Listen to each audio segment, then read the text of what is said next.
Mesdames et messieurs, bonsoir. Bienvenue à l'auditorium Germaine-Tillon pour cette nouvelle édition du Temps des Archives. Et donc, comme vous le voyez, l'ami Emmanuel Laurentin n'a pas pu être parmi nous, puisqu'il a un enregistrement d'une émission spéciale pour France Culture. Et donc, je fais office de doublure d'Emmanuel Laurentin. Et donc, j'aurai la chance d'avoir deux invités pour parler d'Aimé Césaire. Donc Daniel Maximin, qui est écrivain, qui était un allié, un complice, comment c'est, magnifique titre, Aimé Césaire, frère Volcan, le frère Volcan en éruption avec sa soufrière, qui est pour un des titres de ces livres. J'ai eu le bonheur et la chance de rencontrer Daniel Maximin il y a déjà un certain nombre d'années par Alain Girard, qui est, outre être le fils de Rosan Girard, un des fondateurs du Parti communiste guadeloupéen, était une grande figure du monde des Antilles. Et puis, regard aussi d'une historienne, Sarah Fila Macabadio, qui est maître de conférence à l'université de Cergy-Pontoise en études américaines et afro-américaines. Et donc, grâce à vous, on va pouvoir avoir un éclairage, au fond, sur Césaire, l'artiste, le poète, l'écrivain, et puis l'homme engagé dans l'histoire et qui, d'une certaine façon, a fabriqué toute une histoire que l'on connaît finalement, vue d'ici, pas assez bien ou pas de l'ampleur que représente cette immense figure d'Aimé Césaire. Alors, puisque nous sommes à Marseille, eh bien, commençons là où un certain commencement a eu lieu, puisque le 24 mars 1941, partait de Marseille à destination des Amériques un bateau, un vieux cargo, le capitaine Paul Lemerle, avec 300 passagers embarqués. Et parmi ces passagers, André Breton, Claude Lévi-Strauss et Wilfredo Lam, qui, un mois plus tard, vont accoster à Fort-de-France. Et là, ce sera un moment décisif pour Aimé Césaire, et un moment décisif aussi pour Wilfredo Lam, mais aussi pour Breton. Je pense que c'est un... Alors peut-être commençons par cette dimension-là, puis après nous écouterons quelques archives, parce que ce temps des archives ne peut se réaliser bien sûr que grâce à l'appui et le partenariat avec l'INA, l'Institut national de l'audiovisuel, et ces rencontres se font avec le soutien de la Société des Amis du MUSEM. Alors, au fond, retrouvons-nous comme ça en 41, entre mars 1941 et avril 1941, Daniel Maximin. Qu'est-ce qui se passe dans cette rencontre que l'on sait extrêmement fertile pour les uns comme pour les autres? Daniel Maximin. Il se passe, d'abord bonsoir à toutes et tous, et merci de cette invitation pour nous. Il se passe un miracle, puisque 41, en gros, on peut dire en avril 41, Hitler a gagné, et que c'est la défaite de la poésie, de la création, et la défaite de l'engagement. Alors il ne reste plus qu'à fuir, et voilà, il y a les frères américains qui organisent au moins le sauve-qui-peut de ce départ vers au moins la vie sauve en Amérique. Et c'est le désespoir. Et ce bateau qui, en effet, avec 300 personnes, parmi lesquelles des Espagnols qui fuyaient la défaite, les Allemands comme Anna Segers, des engagés comme Victor Serge, enfin, on imagine ce que ça serait si ce bateau avait été torpillé. André Masson, à côté d'André Breton, Lévi-Strauss, je l'avais dit, enfin, ainsi, c'était vraiment, voilà, le sauve-qui-peut de tous ceux qui avaient perdu, en quelque sorte, et sans trop d'espoir. La poésie ne sert à rien, elle n'a pas servi à la résistance, qui n'est pas encore vraiment commencée, elle n'a pas servi à l'engagement non plus, donc on a perdu sur tous les fronts, puisque ces poètes, les surréalistes, essayaient de dire, c'est ça qui va sauver le monde. C'est ça qui va être la forme de résistance. Par exemple, contre la colonisation. Ils avaient fait, on en parlera dans des films, une forte action contre l'exposition coloniale. Donc c'était un engagement. Mais quelque part, par exemple, les communistes, les gens engagés, disent « Oh, attention, c'est pas quelque chose, c'est un peu bourgeois, la poésie ». Donc, véritablement, alors qu'on est dans la défaite et dans la victoire de Hitler, voilà que tous les repères, l'importance de l'engagement, l'importance de la poésie sont mis en cause et on n'a plus qu'à fuir. Alors, il faut imaginer que ce bateau qui devait aller à New York, mais il fallait faire vite, donc on a dit, c'est le premier, il va en Martinique, au moins ça sera loin, ça sera 7000 km, on se débrouillera après pour aller à New York. Il arrive là, et c'est une très belle histoire, c'est comme un conte, mais en achetant pour sa fille de 5 ans un ruban dans une mercerie, Breton tombe sur une petite revue, pas plus grosse que ça, qui venait de paraître et qui était déposée comme ça chez des amis, voilà, la boulangère, la mercière, et ça s'appelait Tropique. Et cette revue disait, bien non, l'ombre gagne, mais nous sommes de ceux qui disent non à l'ombre. Le monde a besoin de nous aussi. Une nouvelle lumière sera créée. Et, mais c'est qui, c'est quoi, etc. C'est-à-dire qu'il faut imaginer toute cette Europe en train de fuir, et quelque part, les Antilles, la Caraïbe, qui leur disent non, la lutte continue. Et dans ce petit coin, ce plus petit canton de l'univers, disait Césaire, qu'Hitler ne connaît même pas, ça ne le dérange pas, il va y avoir là la naissance d'une forme de résistance, bien entendu politique et tout ça, mais même artistique. C'est-à-dire en lisant, en ouvrant, après cette préface, nous sommes de ceux qui disons à l'ombre, il est temps de se ceindre les reins comme un vaillant homme, tout ça c'est écrit. Après, il y avait des poèmes.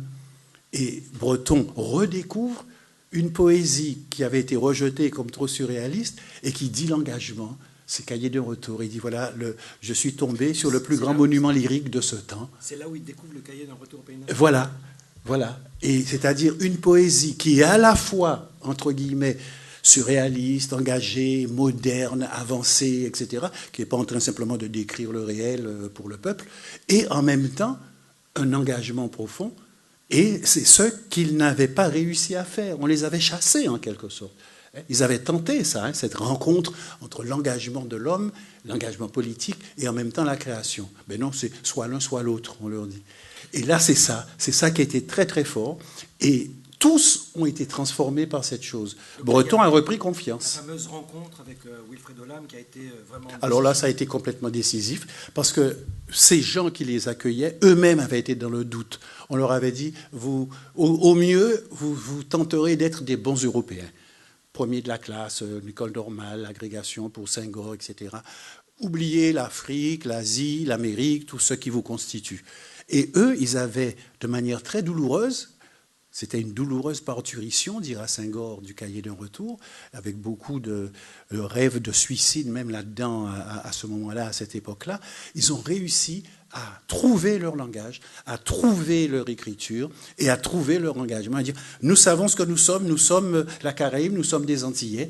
Et Wilfrid Olam, qui fuyait la Caraïbe, qui avait demandé, c'est l'exemple frappant, il avait demandé un visa pour les États-Unis pour ne pas aller à Cuba, parce que Cuba, c'était deux choses sans intérêt. C'était un paysage exotique qui servait juste pour faire oublier les problèmes, et c'était la dictature.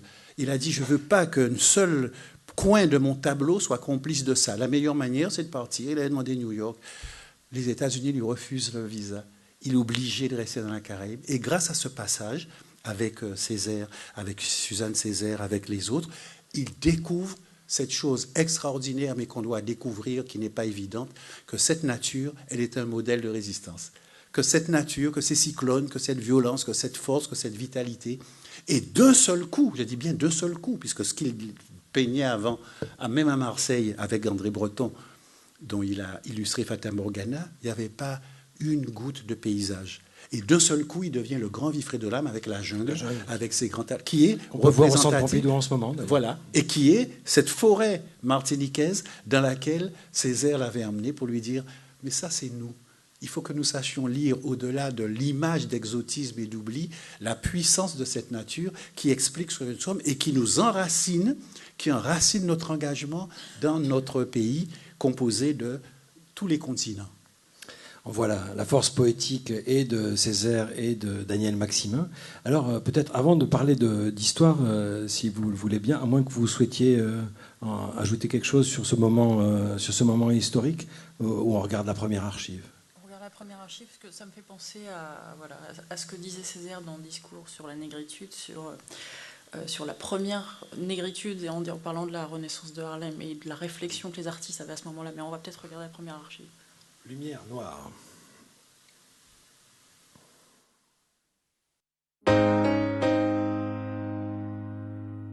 Dans la cour de la Sorbonne, alignés à la façon d'une photo de classe, 52 hommes et une femme, visage sombre, éclairés par un sens commun de la mission périlleuse qu'ils se sont donnée, rendre sa visibilité à l'homme noir. Tous sont écrivains, poètes, artistes, philosophes. À cet instant précis, ils ne se doutent pas qu'ils ont rendez-vous avec l'histoire. Pour la première fois, ces penseurs visionnaires vont prendre leur plume afin de réécrire leur destin. L'instant se fige. La photo s'efface progressivement de la mémoire collective, gommée par l'indifférence. Et le temps nous laisse en héritage une page désespérément blanche. Une page blanche sur laquelle s'est pourtant écrit à l'encre invisible l'un des chapitres majeurs de l'histoire du monde noir au XXe siècle. Diop, avec Senghor et Césaire, veut donner un retentissement international à la présence africaine. D'où l'idée de réunir à Paris les intellectuels noirs de la planète. L'équation est simple. Si l'homme noir est capable d'écrire, il sait penser. Et s'il pense, il existe. Plus que jamais, il est question de réintégrer l'ordre du visible. Nous sommes des déportés. Nous avons été transportés, exploités, humiliés, initiés à la civilisation européenne. Mais au point où nous en sommes, il faut faire le point. Où en sommes-nous? Qui suis-je? Et bien entendu, une fois que vous avez dit qui suis-je, la deuxième question se pose tout de suite. Que dois-je faire? Eh bien, c'était nous reconstituer. Nous étions remplis de la densité des Blancs. Nous voulions en sortir. Nous voulions nous retrouver nous-mêmes et nous remplir d'une densité nègre, être nous-mêmes devant l'homme blanc. Au cours des mois qui suivent, Présence africaine lance une invitation officielle à tous les hommes de culture noire. Artistes, historiens, poètes, écrivains, théologiens. Pour la première fois dans l'histoire, les écrivains et artistes noirs vont prendre l'initiative de se rencontrer et d'apprécier leurs responsabilités spécifiques dans le monde. Nos civilisations souffrent du mépris inconsidéré des autres. Aujourd'hui, nous éprouvons plus que d'autres l'urgence de nous révéler au monde et d'abord de nous présenter les uns aux autres. Au bas de cette invitation officielle, on découvre les signatures de nombreux artistes et intellectuels noirs, parmi lesquels le romancier René Maran, prix Goncourt, le trompettiste Louis Armstrong ou la chanteuse Joséphine Baker. Mais cette caution artistique ne suffit pas à rassurer les pays occidentaux. En pleine guerre d'Algérie, le gouvernement français s'inquiète des positions prises par Aimé Césaire dans son essai subversif « Discours sur le colonialisme ». Et en pleine guerre froide, l'Amérique s'alarme de l'émergence des idées marxistes en Afrique et aux Antilles. Les puissances occidentales prennent conscience que le monde est en profonde mutation. On avait peur que, à cette époque, la France et l'Amérique ou d'autres pays interviennent et fassent échouer cette grande rencontre. Donc nous étions tous très, très, très préoccupés. En 1956, on sent déjà les premières secousses du changement. À l'Est, les premiers bruits de bottes se font entendre en Hongrie, à quelques semaines de l'entrée des chars soviétiques à Budapest. De l'autre côté de l'Atlantique, le Vieux Sud refuse de remettre en cause le principe de la ségrégation, et c'est toute l'Amérique noire qui s'embrase. Dans le même temps, la vieille Europe se débat avec ses colonies. Si le Maroc et la Tunisie ont accédé à l'indépendance, en Algérie, la France refuse de remettre en cause sa tutelle, et le pays s'enfonce dans la guerre. Le moment est clairement venu pour le tiers-monde de faire entendre sa voix. L'Égypte du président Nasser fait valoir sa souveraineté en nationalisant le canal de Suez, et un bras de fer s'engage avec l'Angleterre et la France. À travers l'Afrique noire encore massivement colonisée, cette ébullition vient renforcer la volonté des peuples de réclamer leur autonomie. Dans ce contexte explosif, le Congrès peut être perçu comme une menace. Alioune Diop a bien compris le danger. Aimé Césaire est alors chargé de mobiliser le soutien de personnalités indiscutables, comme Jean-Paul Sartre, Emmanuel Mounier, André Gide, Albert Camus, les ethnologues Théodore Monod, Claude Lévi-Strauss et Michel Leiris. Sans oublier Picasso, qui signe l'affiche du Congrès en dessinant le profil de l'homme noir universel. Ça me rappelle au quartier latin, on passe, hé, toi le nègre. Ben, qu'est-ce que vous répondez? Ben, on n'a pas dit non. Le nègre? Ah ben le nègre t'emmerde, c'est tout. Pour moi, quand on disait nègre, c'était l'affirmation d'une identité. Ils ont choisi le mot nègre par provocation. Pour eux, c'était une façon de dire « tant pis ». Vous nous voyez comme ça? Eh bien, on va vous montrer que nous sommes bien plus que ça.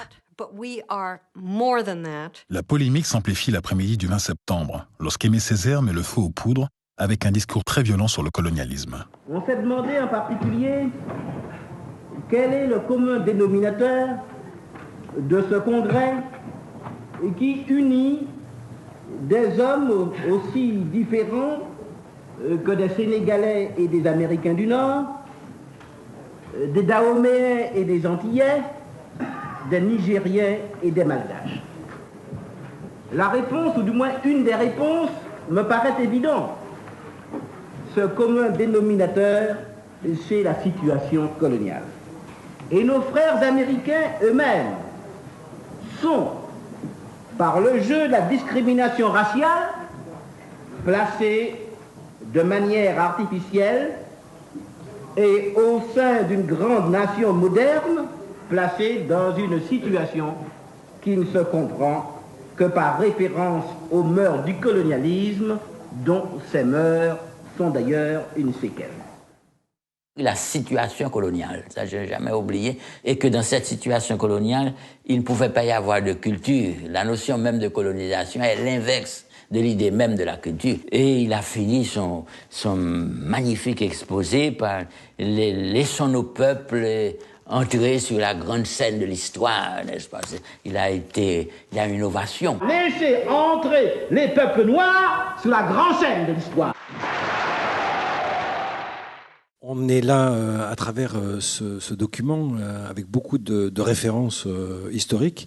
Mais peut-être que c'est un bien de circonscrire un peu, de rentrer dans les différents cercles pour comprendre un peu mieux, puisqu'on va explorer ce discours sur le colonialisme d'Aimé Césaire qui paraît en 1955 aux éditions Présence africaine. Donc, comment vous voyez-vous un peu ce contexte, je dirais, historique, international, à la fois je dirais, de ce qui se joue dans les rapports de force, de l'émergence des nations dites non alignées, et puis de ce qui se joue aussi autour de la question noire, nègre, de l'affirmation de ce monde et de ces études africaines ou afro-américaines que vous connaissez si bien. Alors, les années 50 sont un temps assez particulier, assez spécifique, parce qu'on voit apparaître à la fois, si on pense par exemple ces mouvements à travers l'espace atlantique, à la fois l'Afrique, l'Europe et puis de l'autre côté les Amériques, en fait c'est un moment de bouillonnement, à la fois en Afrique où des mouvements pour l'indépendance se font sentir et se construisent. On pense aussi au fait que voilà, le Ghana était déjà indépendant quelques années après la parution de ce livre, en 1958, et que dans le même temps on a aux Amériques, et particulièrement en Amérique du Nord et aux États-Unis, des mouvements de revendication parmi les Afro-Américains de reconnaissance de leur américanité. On n'est pas, et c'est là l'une des particularités de ces mouvements-là, on n'est pas dans la critique du modèle démocratique américain. On est dans la critique de la mise en œuvre de ce modèle en considérant que les Américains ne sont pas fidèles aux principes fondateurs. Et c'est peut-être aussi un lien qu'il peut y avoir avec d'autres mouvements de protestation, pas une critique du principe des droits de l'homme ou de principes fondateurs, mais de leur mise en œuvre par l'État, leur mise en œuvre par les hommes, par la société, en disant que vous n'avez pas été fidèle à des principes que vous avez dictés, et qu'il y a un double langage que vous avez mis en place quand il s'agit d'autres populations. Alors, dans les années 50, effectivement, il y a en 54 la conférence de Bandung, qui est donc aussi une coalition de peuples anciennement colonisés et dominés, et qui revendiquent en fait leur place sur la scène internationale, avec effectivement en toile de fond la guerre froide, les oppositions entre les États-Unis et puis le bloc soviétique, qui va aussi modeler nettement aussi les relations et la cartographie en Afrique, et aussi l'engagement d'un certain nombre d'acteurs. Pas mal d'Afro-Américains, je suppose dans la Caraïbe aussi, ont eu un intérêt particulier vers le modèle soviétique qui s'opposait selon eux à un format capitaliste. On est dans la grande période de domination communiste, enfin de l'idéologie communiste, du parti communiste, des intellectuels avec le mouvement communiste, et d'ailleurs Césaire en est jusque-là. Oui, tout à fait. Et la discussion du modèle de société se base aussi sur des lectures venues de ce bloc-là, sur le commun. Et une des choses qui est intéressante dans l'archive qu'on vient de voir, c'est que, et en lien avec ce que dit Césaire dans le discours sur le colonialisme, c'est que la négritude, alors sans être en littérature, mais ça n'est pas quelque chose de biologique, ça n'est pas une race, ça n'est pas une visibilité, c'est une expérience, un vécu, et aussi ce que vous pourrait appeler aussi Achille Mbembe un en commun. Qu'est-ce qui est commun à ces expériences diverses de Dahoméens, de Caribéens, de l'expérience de la discrimination, d'être reconnu, classifié comme nègre, tout en étant invisible, comme le disait Ralph Ellison. Donc il y a toute cette émergence de discussion, d'échange, parce que c'est aussi un aspect qui me semble important, c'est-à-dire que toutes ces idées, toutes ces pensées se sont construites à travers des circulations entre les uns et les autres. Ce monde noir en question est lié à des migrations, à des échanges d'idées. Par exemple, Allen Locke, qui était donc un écrivain afro-américain qui a travaillé dans les années 20 jusqu'aux années 40, circule dans la Caraïbe, circule en Europe pour aller échanger sur quelle est la condition noire dans ces différents endroits. Et il y a Claude McKay, qu'on connaît bien à Marseille aussi, qui a circulé dans ces différents mondes, je crois. Aussi. Tout à fait. Et c'est aussi l'une des particularités de cette construction et de cette discussion sur l'être noir, c'est cette circulation et cette connexion que les uns et les autres ont mise en œuvre pour pouvoir avoir une réflexion sur qu'est-ce que le colonialisme, qu'est-ce que la domination, qu'est-ce que l'être noir au monde aussi. Donc on a là, Daniel Maximin, les éléments d'une affirmation qui est culturelle, intellectuelle. Il y a vraiment une sève, une contestatrice qui se manifeste. Et donc j'aimerais qu'on fasse une petite focale justement sur ce fameux discours sur le colonialisme qui est très célèbre, qui est un des textes les plus connus politiquement et intellectuellement d'Aimé Césaire, avec évidemment le cahier d'un retour au pays natal, publié qu'il écrit en 1939, je crois. Donc, sur les différents moments de l'élaboration de ce texte, parce qu'on dit qu'en fait, il a connu 3 étapes, entre 48, 50 et 55, et puis revenir sur cet élément de circulation que vous connaissez bien, puisque à vous lire dans Aimé Césaire, Frère Volcan, vous racontez que Etienne vous confie un mémoire sur les revues, notamment Présence africaine, et puis on dit non, il faut toutes les revues. Et donc j'aimerais que vous nous racontiez un peu justement cette circulation intellectuelle qui est le pendant, je dirais, à l'approche historique qui vient de nous être présentée. Daniel Maximin. Puisqu'on a vaincu le mal absolu qui était Hitler et qu'on l'a vaincu ensemble, l'idée c'est qu'il faut évidemment continuer le travail. Continuer le travail en 45-48, c'est faire la décolonisation. C'est-à-dire la décolonisation, ce n'était pas l'idée forcément de séparation, d'indépendance et encore moins d'une haine de l'Europe. C'était au contraire, comme tu l'as dit tout à l'heure, mettre l'Europe devant sa vraie contradiction en disant mais quand on écrit la Déclaration des droits de l'homme, il faut l'appliquer. C'est ce qui avait été imposé à la Révolution par les colonies. Haïti, la Guadeloupe, qui ont dit il faut abolir l'esclavage et donc... En 1794, l'abolition de l'esclavage dans les colonies françaises légitime la Déclaration des droits de l'homme comme pas une déclaration des droits du blanc ou du français ou du métropolitain, mais une déclaration universelle. C'est la même chose après, parce que Dieu sait si ce qu'on a appelé avec Bandung le tiers-monde, c'est-à-dire les autres, après ensuite politiquement les non-alignés, ceux qui ne voulaient ni de Staline, ni du capitalisme ou du grand frère américain, qui ne voulaient pas de grand frère parce qu'ils disent nous sommes égaux. Ils ont dû se rassembler. Et à Bandung, le problème, c'est qu'il n'y avait pas beaucoup l'Afrique, puisque c'était les pays indépendants. Et c'est ça qui a motivé cette idée. Il faut véritablement qu'il y ait une traduction politique aussi. Il faut trouver sa voie dans la décolonisation. Et qui était quelque chose dans lequel il fallait montrer la nocivité de la colonisation, non seulement pour les colonisés, mais aussi pour l'Europe. La grande thèse de Césaire et de ses amis après-guerre, c'est de dire, vous savez d'où il vient Hitler? Il vient des exactions qui ont été faites en dehors de l'Europe par des gens qui pensaient que, évidemment, l'Europe, elle, va toujours échapper à ça. Vous voyez, que les camps, que les exterminations, que tout ça ne pouvait pas avoir lieu. Or, on découvre une barbarie suprême, et c'est à partir de ce moment-là qu'une des fortes actions a été de dire « libérons-nous ensemble ». Ça va loin, ça veut dire non seulement il faut décoloniser les colonisés, il faut décoloniser le colonisateur. C'est pour ça que c'est complexe. C'est complexe. C'est pas simplement « tiens, bon, on n'a qu'à se séparer ». C'est qu'il faut imposer un processus d'entremêlement en utilisant des armes miraculeuses, de la culture, par exemple le marxisme ou des choses de ce genre, au départ, qui étaient aussi des utopies fondatrices et créatrices, jusqu'au moment où on a vu, et c'est ça la suite du discours, ça va être, attention, même nos amis, s'ils veulent faire pour nous, ça n'est pas bon, il faut faire ensemble. Et on reviendra sur justement le rapport à Maurice Thorez, aux communistes. J'aimerais qu'on vienne sur justement ces étapes entre cette revue Chemin du Monde, où Césaire écrit L'impossible contact, puis l'édition dans une maison d'édition communiste, Réclame, en 1950, puis après, la forme de présence africaine de 1955. Donc voilà. Comment est-ce que ça se construit justement dans ce monde intellectuel et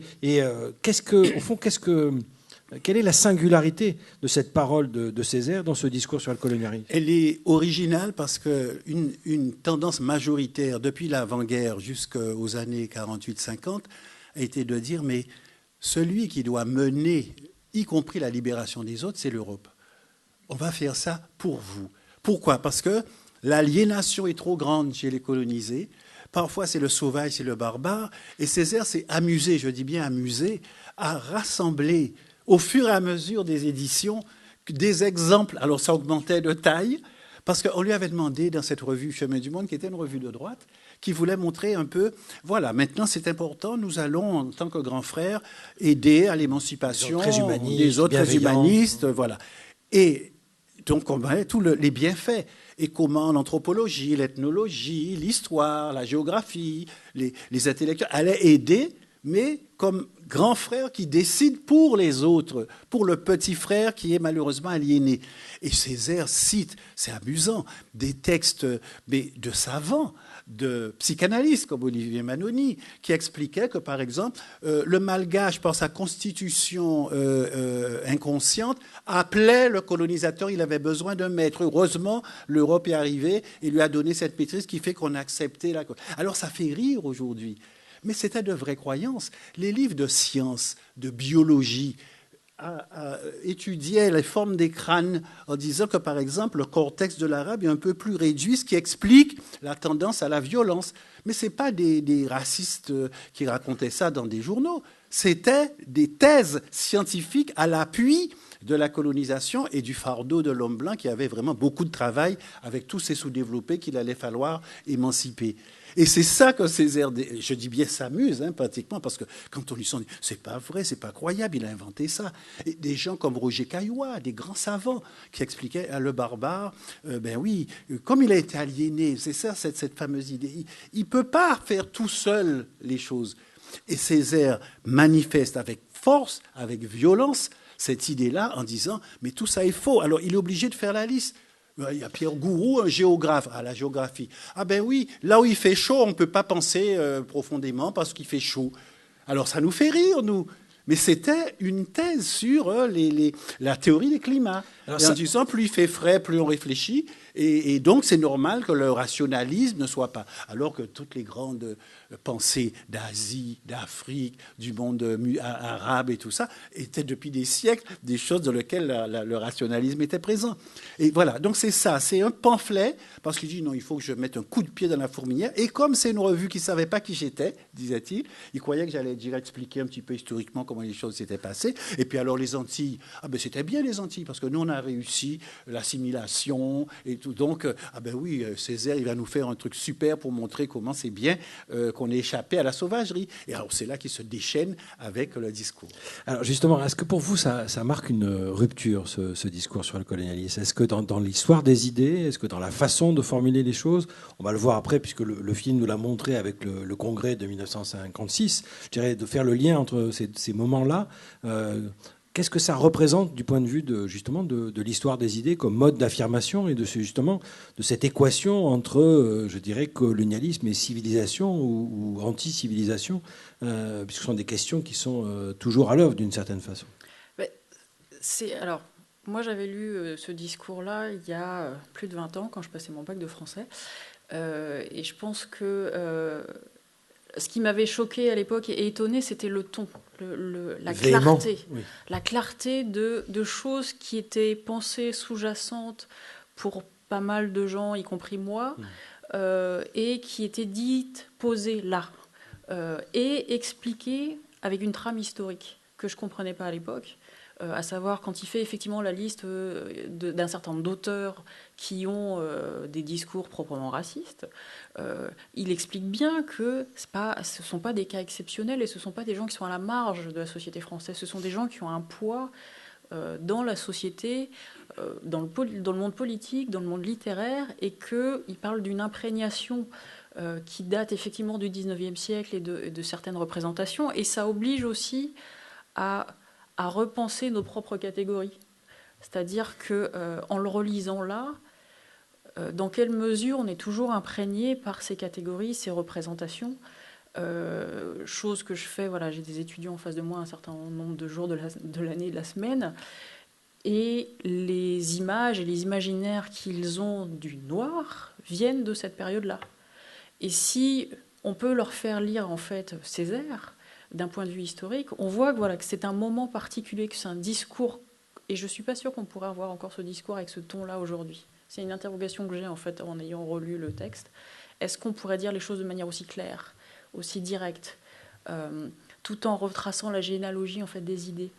Et donc le moment en fait où Césaire écrit ce discours, c'est une bombe littéraire, mais une bombe historique aussi. C'est-à-dire qu'il met aussi le monde universitaire devant ses obligations, son incapacité à déconstruire une rhétorique qui date du 19e, qui a été critiquée un peu en interne, mais jamais de manière assez accessible au grand public, et jamais au point de critiquer les générations précédentes. Là, il dit, en bref, vous n'avez pas fait totalement votre travail de déconstruction, d'analyse sur vos propres pratiques, vous avez poursuivi des choses, et non seulement ça s'est poursuivi, mais c'est entré dans la culture populaire. C'est-à-dire que quand il dit que quelqu'un dans la rue le classe comme nègre et que l'apostrophe de cette manière-là, il y a tout un imaginaire, toute une imagerie qui est liée effectivement à cette période du 19e siècle et à la colonisation, qui aurait dû être déconstruite par le monde universitaire. Donc c'est un vrai moment de rupture qu'on n'a pas eu avant et qu'on n'a pas eu après, qui est aussi lié, je pense, à l'espace de présence africaine, une espèce d'incubateur où se sont rencontrés des écrivains, des historiens. Il parle brièvement dans l'ouvrage de Cheikh Anta Diop qui soutient sa thèse à cette période-là sur l'antériorité des civilisations nègres. Et ça va ensemble, c'est-à-dire que c'est un moment où il pense repenser l'histoire pour pouvoir avoir de nouveaux fondements pour les sociétés indépendantes qu'ils veulent construire. Et ça, c'est un moment de rupture très important qui est lié à l'histoire, à la littérature, et qui fait une conjonction entre tout ça qu'on n'a pas eu, je pense, depuis. C'est justement l'intérêt de vous avoir tous les deux, de faire le lien entre l'histoire et la littérature, parce que à travers ce discours, on a au fond la puissance de la parole, de la capacité d'évocation, d'énonciation d'Aimé Césaire. Et j'aimerais, Daniel Maximin, qu'on revienne là-dessus, puisque vous connaissez très bien toute cette histoire autour de présence africaine et du lien, au fond, de Césaire politique, puisque Discours sur le colonialisme est un discours politique. Il est déjà à ce moment-là maire de Fort-de-France depuis la Libération, il est député, donc il a une parole publique très puissante, mais en premier, avant toute chose, c'est un écrivain, c'est un très grand poète, et il a cette force-là. Et donc j'aimerais que, au fond, vous situiez aussi sa parole dans l'histoire littéraire, enfin, dans sa capacité de donner un sens, un visage à ce combat-là. Le choc, c'est pas le contenu, c'est la forme, comme tu viens de le dire. C'est-à-dire qu'au mieux, on pouvait accepter que l'opprimé se plaigne, mais qu'il affirme qu'il ait sa propre fierté, sa propre existence, sa propre pensée, au point d'ironiser sur ses maîtres intellectuels et autres qu'il dénonce.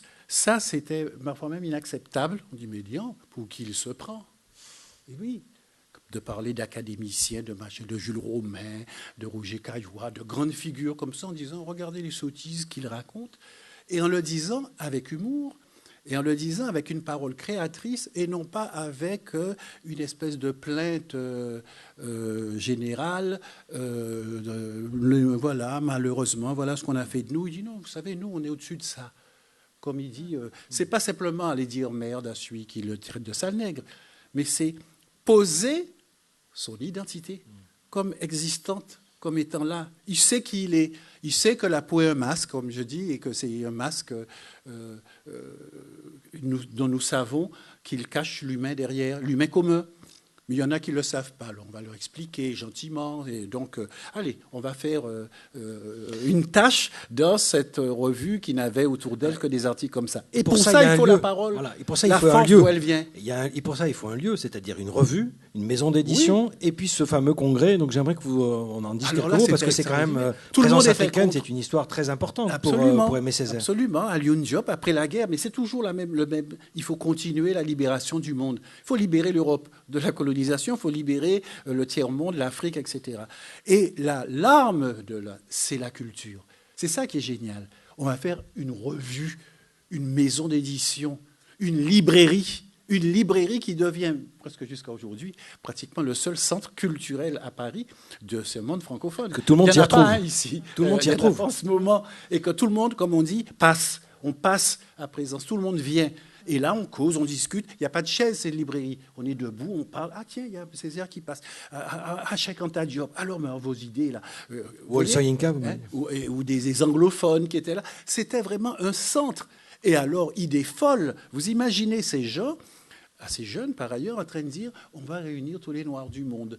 Là, ceux qui ont signé la lettre là, de Peter Abrahams, un grand écrivain d'Afrique du Sud, mais personne ne connaît ça, y compris dans l'Afrique coloniale de l'Ouest. Ça ne se fréquentait pas, hein, les colonisateurs enfermaient chacun. Ils ne connaissaient pas les Nigérians, c'est les écrivains qui sont venus, les musiciens qui ont circulation dit ensemble. Les Noirs américains n'étaient pas question, aucun Antillais n'avait jamais été aux États-Unis, mais par contre, les musiciens, la génération de Harlem, des écrivains, ils venaient à Paris en tant que centre de rencontre et d'accueil, en quelque sorte, de ces gens. Le Congrès n'a fait rien d'autre que rassembler des gens qui s'y trouvaient, que rassembler des gens qui étaient là, des Cubains. Qu'est-ce qu'ils font là, Nicolas Guillen? Pourquoi il n'est pas en Espagne? Mais l'Espagne, c'était le colonisateur dont il venait de se libérer à la fin du siècle. Et quelque part, là où on allait rencontrer les autres, c'est pour ça que c'est important, cette idée de rencontre. Des gens qui ne se connaissaient pas, qui ne s'étaient pas vus et qui décident, on a quelque chose en commun. C'est la création des poètes. La libération a été faite par des poètes. Tous ceux qui sont là sur la photo sont essentiellement Senghor, Rabbi Manandjar, tous les leaders des poètes, et même le jeune Fanon, c'était des poèmes qu'il écrivait avant. Et donc ça veut dire qu'on a une croyance dans notre capacité de création, d'expression de l'identité, parce qu'on peut toujours dire qu'on a une identité, s'il n'y a pas quelque chose qui le prouve, ça n'est pas réel. Et donc c'est une espèce d'affirmation solide de connivence collective dans cette petite librairie. Vous avez vu sur la photo, c'est tout petit jusqu'à aujourd'hui, et c'est la même devanture jusqu'à maintenant, depuis 1948. Et là, on dit, on va faire à la Sorbonne, c'est-à-dire à l'endroit où il n'y avait aucune culture autre que celle de l'Europe, jusqu'à notre génération. On apprenait Shakespeare en France, La Fortune de Voltaire en Angleterre, des choses comme ça, mais apprendre la Chine, ce n'était pas dans le programme officiel. Et là, on dit, eh bien, on va aller dans l'amphi Descartes, la raison. Et là, on va organiser. On les a pris, un pour des rigolos, d'autres des fous, et au troisièmement, des prétentieux. Et ça a été une rencontre qui a été fondatrice. C'était le Bandung culturel. Bandung était politique pour dire on veut ni Staline, ni les États-Unis. Et là, c'était, oui, mais comment? Ça veut dire quoi? C'est pas simplement politique. C'est, mais qu'est-ce que vous êtes? Et eux, ils avaient cette chance, en quelque sorte, d'être tout ça à la fois. Pétris de culture européenne, c'était eux les premiers de la classe, les premiers de Normal Sup, les premiers à la grecque, c'est pas un problème, ça. Mais ils avaient aussi l'Afrique. C'était pas l'Afrique politique, c'était l'Afrique comme civilisation, avec Frobenius, les Allemands qui expliquaient les sociétés, et qu'on était loin de Tintin au Congo, parce que c'était au Congo qui était la référence générale.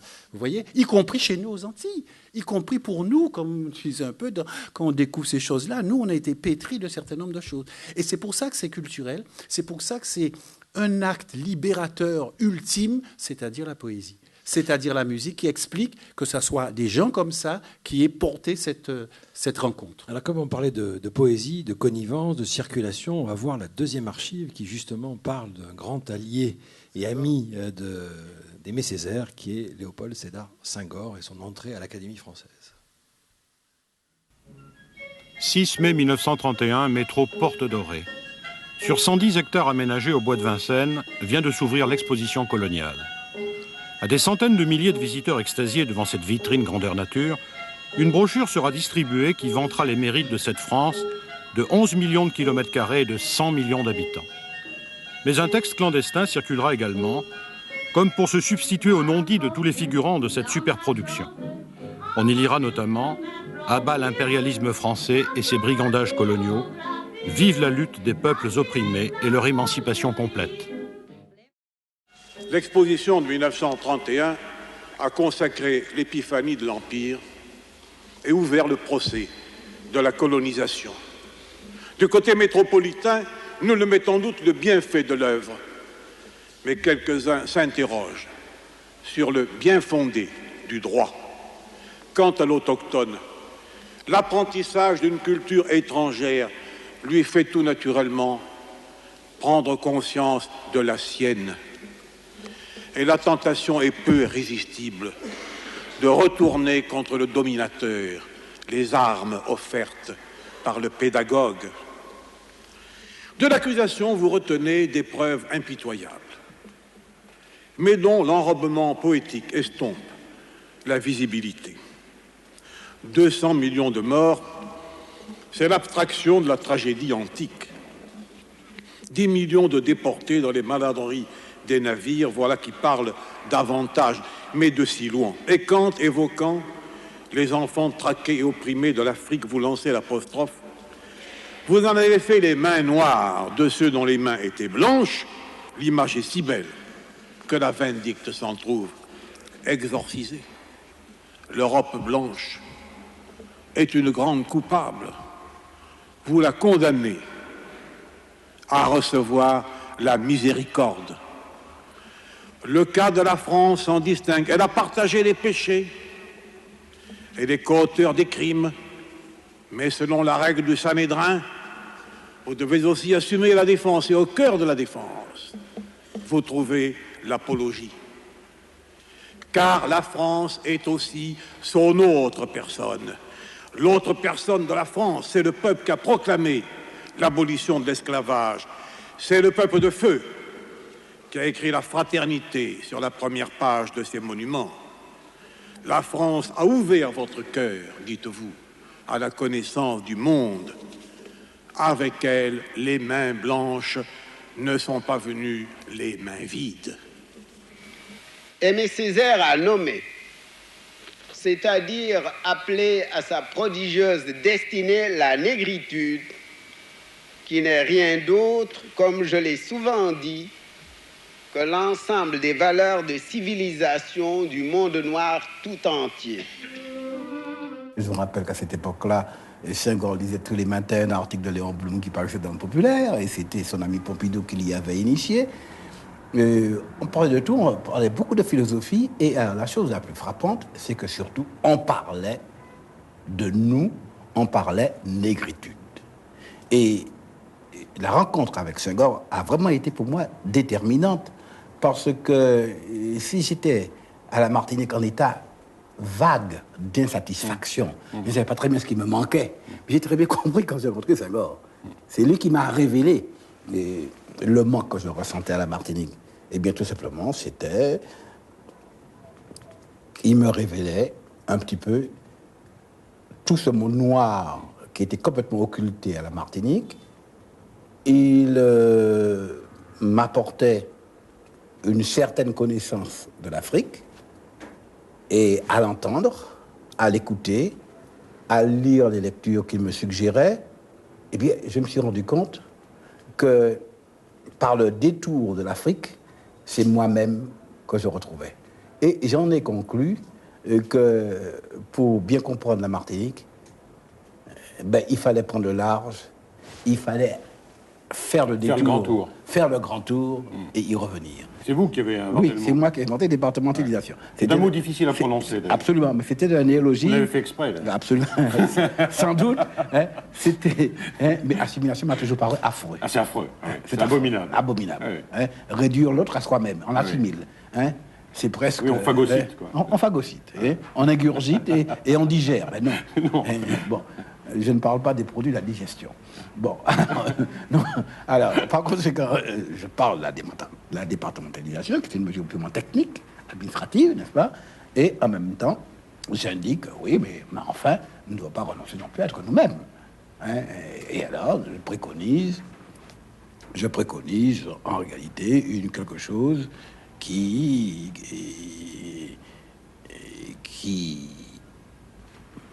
donne naissance, enfin, un jour, à un pouvoir local. Vous semez. Je sème.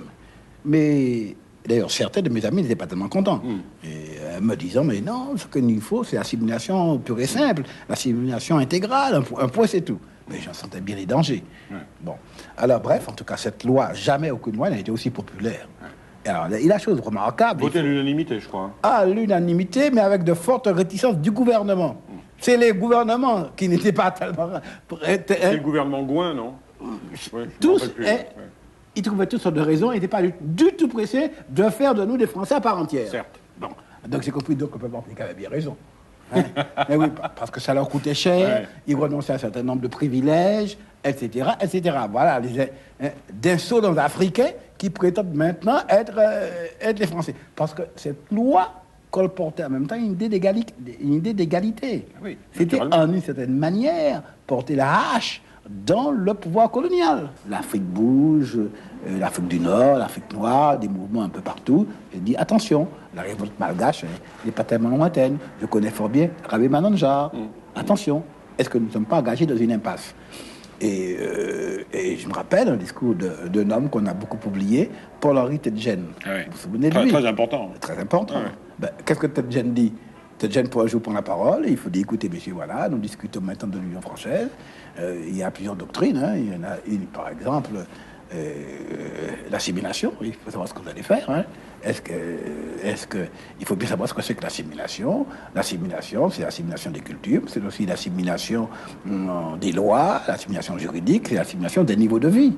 Alors, êtes-vous, oui ou non, décidé à donner le même niveau de vie à tous les habitants de l'Empire français? Alors, si ceux qui vivent sous la loi française.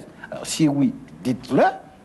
Mais comme nous ne sommes pas décidés à le faire et que nous ne pouvons pas le faire, il faut renoncer à l'assimilation. Le gaullisme, on revient au pouvoir en 58. Le gaullisme et c'est une formidable régression sur le plan, disons, de l'évolution coloniale. Oui, c'est juste, mais comme précisément De Gaulle est un homme très contradictoire, et c'est une régression, c'est une sorte de retour, une sorte de bonapartisme dans un certain sens, mais en même temps, il est le premier à comprendre que l'évolution des peuples coloniaux est inévitable Et irréversible, et qu'il vaut mieux prévenir plutôt que de contrarier, et il accorde l'indépendance aux différents, il offre même comme une option possible. Il met ses pieds, si j'ose dire, Oui. dans les chaussures de Gaston Defferre. Mais exactement. Encore qu'il n'ait pas la même pointure. Exactement. Mais tout à fait d'accord. Tout à fait d'accord. Parce que la loi 4 de 56 prépare bien. C'était une amorce. La communauté. C'était la communauté. Il se couvre de ridicule avec la communauté, d'ailleurs, dans ce fameux meeting là, de la place de la République. Absolument. Avec ce défilé de rois, plus ou moins. Exactement. Absolument. Qui est honteux, quoi. Absolument. C'est une manifestation honteuse. Oui, mais l'homme est assez extraordinaire comme personnage, n'est-ce pas? Même dans le ridicule, n'est-ce pas? Et finalement, ben, l'Afrique naît bel et bien à l'indépendance. Il y en a même qui n'étaient pas tellement contents de la voir. Je sais bien. Oufouette n'était pas tellement content, hein? Il me dit, voilà, nous venons avec nos roses, et là, sur le quai de la gare, et puis on voit le train partir. Bon, voilà ce qu'il m'a dit. Bon, alors, bon, en tout cas, bon gré ou mal gré, ils sont, on les conduit à l'indépendance presque à coup de pied au derrière. Alors, il n'est pas très politiquement correct, Aimé Césaire, Sarah Baccavadieu. Comment est-ce que vous entendez à la fois ces paroles et puis ce lien avec Senghor et toute cette dimension-là qu'on voit finalement raccourcie avec ces différents fragments d'images, d'archives, avec quelques propos qui, moi, ont retenu mon attention, et celle de Daniel Maximien, parce que je l'ai vu réagir aussi dans le discours d'Edgar Faure. Comment l'entendez-vous, tout cela? Alors, la première partie avec le discours d'Edgar Faure est assez savoureuse. Pourquoi? Dans le sens où, à la fois, il reconnaît la parole de Senghor comme une critique de l'histoire coloniale française. Oui, on voit les premières images de la rencontre coloniale de 1931. Oui, et dans le même temps, il va terminer par... Mais finalement, vous allez entrer dans le giron français. Et en l'occurrence, effectivement, on a l'Académie française, donc temple, s'il en est, de la culture française, d'une manière peut-être un peu solidifiée, on va dire. Mais il faut, d'une manière oui, il faut d'une manière ou d'une autre qu'il y ait une articulation qui est une contradiction. Et c'est ce que Césaire dit aussi, c'est-à-dire que la contradiction entre un discours sur l'universalisme français, sur la grandeur inclusive de la France, qui est censée être une particularité, et va malgré tout de pair avec la discrimination de l'autre, la construction d'indigènes, la construction d'un empire colonial dont on s'est flatté. Et les premières images qu'on voit, effectivement, sont des images d'archives de l'exposition de 1931, où on a fait venir des peuples de différents endroits de l'Empire pour qu'ils soient en fait des représentations en chair et en os de l'Empire pour des Français qui ne savaient pas ce que ça représentait. C'est-à-dire qu'au-delà d'un certain nombre d'imageries plus ou moins populaires, y compris ce qu'on voit toujours apparaître dans certaines boutiques, le bol avec le noir banania, ça vient de là.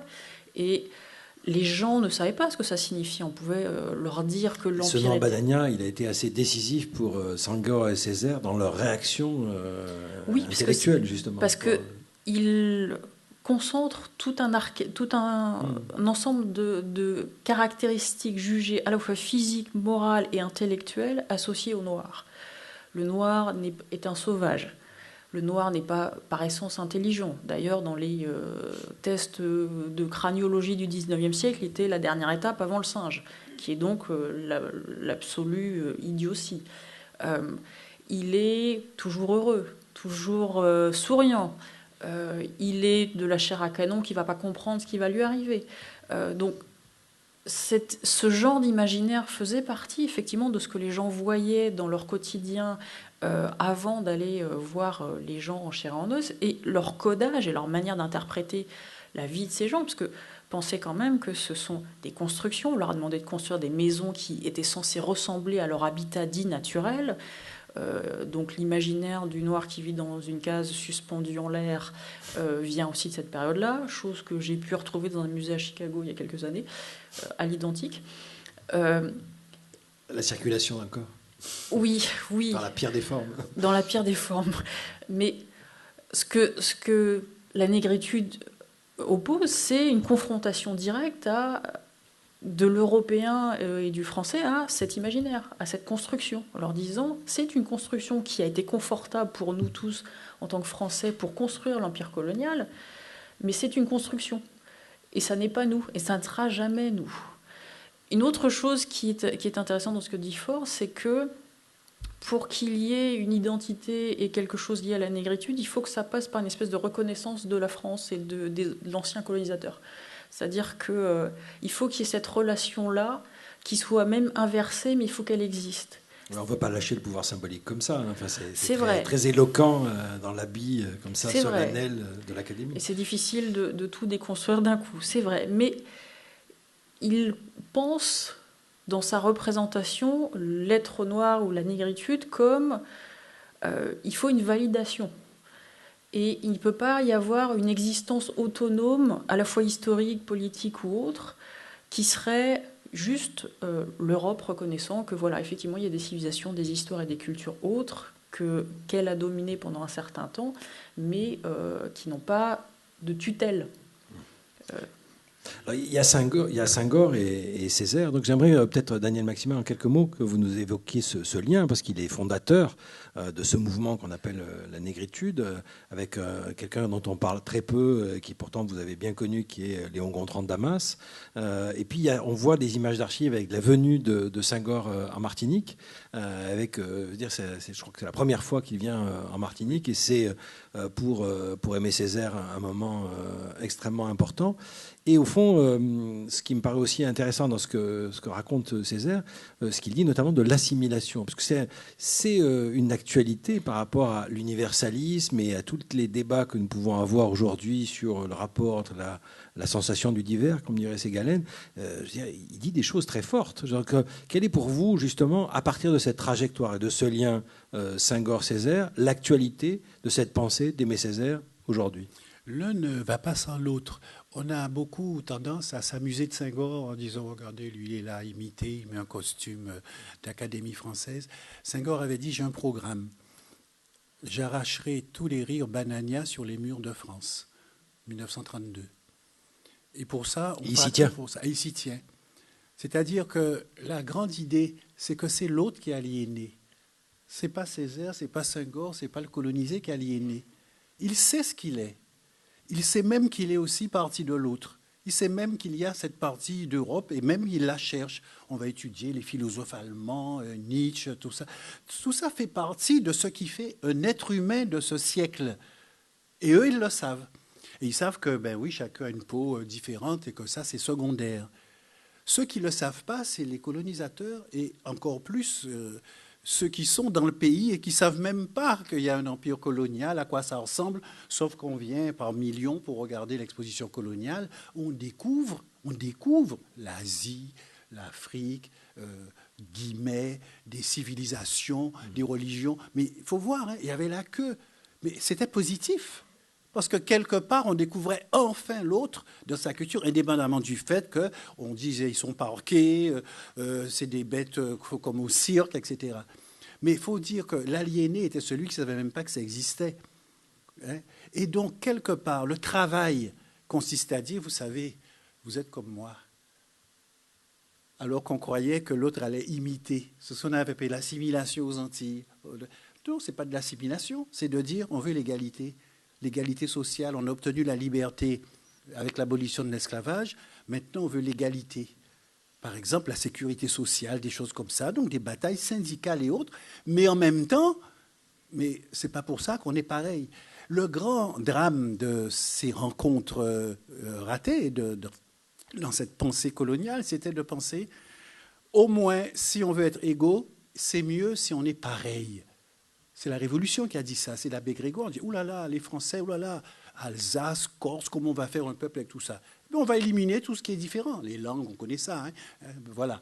Et donc, l'idée qu'il faut une unité, une unicité, une uniformalité, donc c'est la France qui a assimilé tout le monde pour fabriquer ce qu'on appelle les Français, sur le dos de toutes les cultures qui représentent. Et ce modèle, eh bien, on l'a transporté aussi au Congo, au Sénégal, où on appelait nos ancêtres habitaient des huttes en bois. Ça fait rire. Mais ce qui est important, jamais un Congolais, un Guyanais, un Sénégalais n'a cru que ses ancêtres étaient gaulois et habitaient des huttes en bois. C'est pas parce qu'on apprend des choses pour exercer la mémoire, on peut apprendre l'agenda, l'annuaire, etc. Et donc, cette erreur qui a consisté à croire qu'on avait réussi l'assimilation, c'est ce contre quoi combattent ensemble Césaire et Senghor, chacun avec ses armes. Césaire, cette arme plus de rigueur, de violence, etc. Et Senghor avec l'idée, je vais leur prouver qu'on est pareil, jusqu'au temple qui est l'Académie française, de même qu'on avait aussi fait l'école normale supérieure en étant premier, qu'on avait aussi fait l'agrégation de grammaire pour Senghor, ben oui, et puis on était premier. Mais c'est pour vous dire que je ne suis pas vous. C'est pour vous dire que votre agrégation ne m'aliène pas. Je le rajoute à mon identité qui est multiple. Et ça, c'était tout le travail qu'il fallait apprendre. Et c'est évidemment par la culture, par tout cela. Et ça a une conséquence politique très grande. C'est-à-dire que la libération des êtres ne peut pas se faire par la séparation absolue entre eux. On n'est pas d'accord, ben on dit se sépare et puis c'est tout. Or, comme il y a cette solidarité, par exemple, les Antillais avec l'Afrique, et puis on dit, oh ben non, l'Afrique du Nord aussi, solidarité avec le Maghreb. Je me dis donc, vous n'avez pas assez de problèmes chez vous, vous voyez, c'était ça. Et puis aussi, ah mais il y a le tiers-monde. Et puis aussi, donc, et on fait Bandung. Mais c'est complètement fou, comme des Indonésiens qui vont dire il faut qu'on se batte avec l'Afrique, avec aussi pour essayer de construire un monde de non-alignement, un monde dans lequel les gens ne sont pas en guerre. C'était la guerre froide, avec des fusées, avec des... c'était tout ça, à Cuba, c'était la guerre froide, et on dit lequel des deux va gagner. Et des gens qui viennent et qui disent, mais il ne s'agit pas de gagner, il s'agit d'être ensemble, ce qu'on appelle aujourd'hui le vivre ensemble, mais au niveau même. Et ça, mais comment faire ? C'est justement faire accepter à l'autre sa part d'altérité. Vous êtes des Noirs, l'Afrique. La France a colonisé 3 continents, donc la France est composée aussi des sociétés africaines, des sagesses d'Asie, de l'Amérique, etc. Et c'est ça qui était le travail dans la lettre à Maurice Thorez, dans le discours sur le colonialisme, en disant, ah bon, voilà un nouveau grand frère qui arrive et qui dit, laissez, je vais faire ça pour vous, je suis le communiste, je suis Staline, vous avez vu, j'ai gagné contre Hitler, donc je vais vous aider contre les colonisateurs. On va justement écouter cette archive. Vous voulez ajouter quelque chose ? Ça me faisait penser que c'est l'une des discussions qui a fait partir James Baldwin de la conférence de 1956. Oui. Qui était donc un écrivain afro-américain qui était venu très très jeune, militant pour les droits civiques pendant un petit moment, et une vraie rupture parce que pour les Afro-Américains, il n'y avait pas de diversité. La prise en compte des expériences des uns et des autres était passée sous le label racial, ethnique, être noir, et qu'ils ne comprenaient pas comment on pouvait construire quelque chose de commun en travaillant justement cette idée de cosmopolitanisme un peu noir ou entre peuples colonisés. Et que la race, puisque dans ce pays, la race est une catégorie jusqu'à présent, était le prisme premier.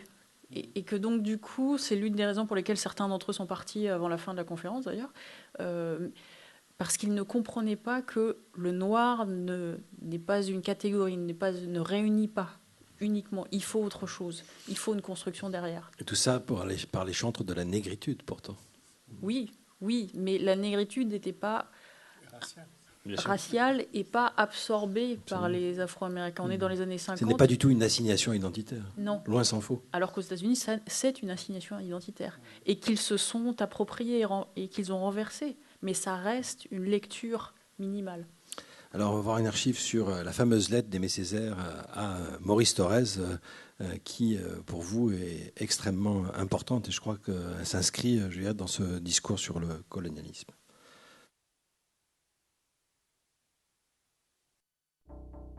Hongrie, 23 octobre 1956.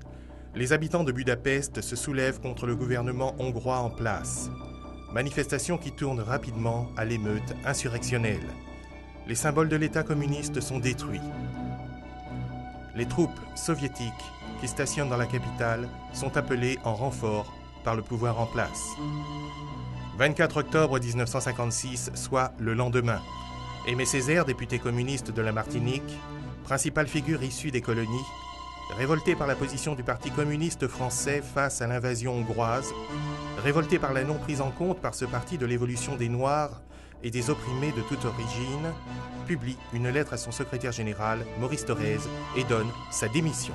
Ce n'est ni le marxisme ni le communisme que je renie, c'est l'usage que certains ont fait du marxisme et du communisme que je réprouve.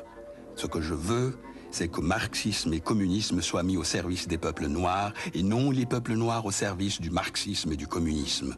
Que la doctrine et le mouvement soient faits pour les hommes, non les hommes pour la doctrine ou pour le mouvement. Césaire a dénoncé ce qu'il a appelé le grand fraternalisme du Parti communiste soviétique. Et qu'en dénonçant ce grand fraternalisme, en montrant par exemple que l'Union soviétique s'ingérait dans les affaires de tous les partis communistes de l'Est, il a montré que le tiers-monde était en réalité asservi par l'Europe, y compris par les grands amis et les grands frères européens. Considéré comme l'un des deux textes politiques majeurs d'Aimé Césaire, avec le discours sur le colonialisme, la lettre à Maurice Thorez peut être considérée comme une météorite tombée dans l'océan de la pensée stalinienne de l'époque. La lettre de Césaire a fait un mal immense aux travailleurs martiniquais. Je crois sincèrement, malgré toute la sympathie que j'ai pour mon ancien professeur, sympathie et affection, je crois qu'il a fait reculer les travailleurs martiniquais et que nous ne serions pas à ce stade actuel de la division des forces de gauche de la Martinique. De ce texte puissant, certains retiendront surtout la phrase « L'heure de nous-mêmes a sonné ». Écrite il y a 50 ans, la lettre à Maurice Thorez a eu un écho mondial et figure comme l'un des actes fondateurs du PPM, le Parti progressiste martiniquais, qui verra le jour en mars 58, soit 2 ans plus tard.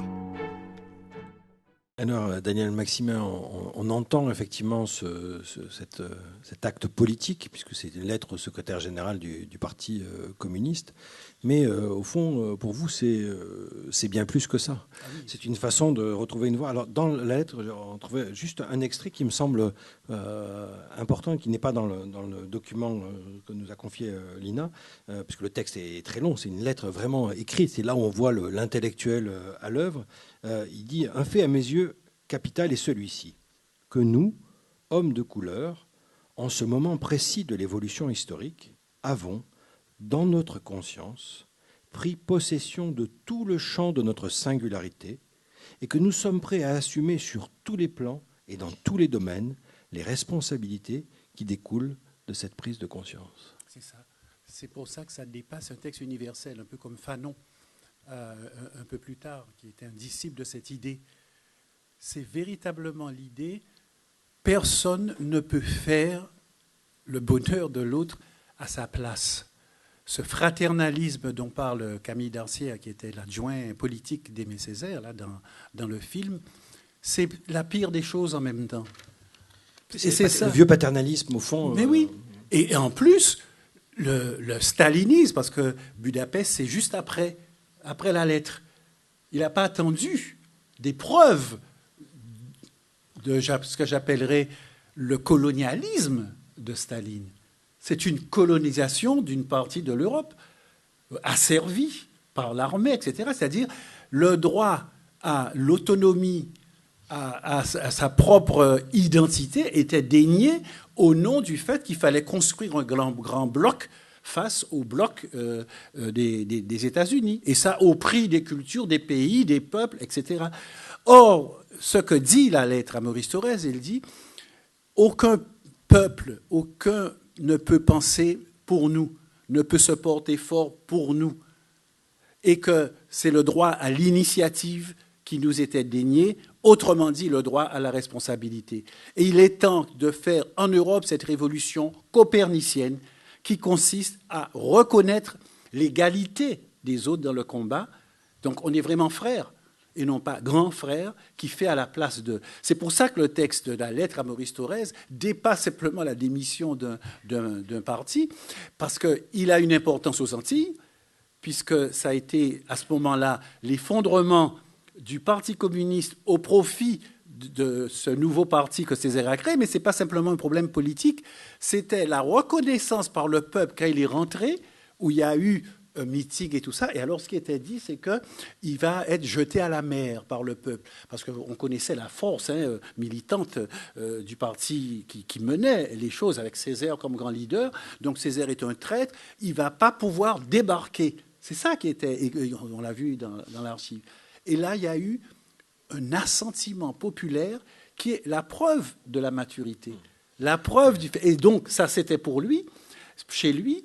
Et ensuite, c'était au niveau même de ce tiers-monde. C'était, si vous voulez, ce texte-là, légitime Bandung, légitime le fait que le problème n'est pas de savoir de quel côté on va aller face à l'ennemi, un peu comme Castro, qui a été obligé, entre guillemets, d'appeler l'URSS et les fusées de Khrouchtchev face à l'invasion possible par les États-Unis.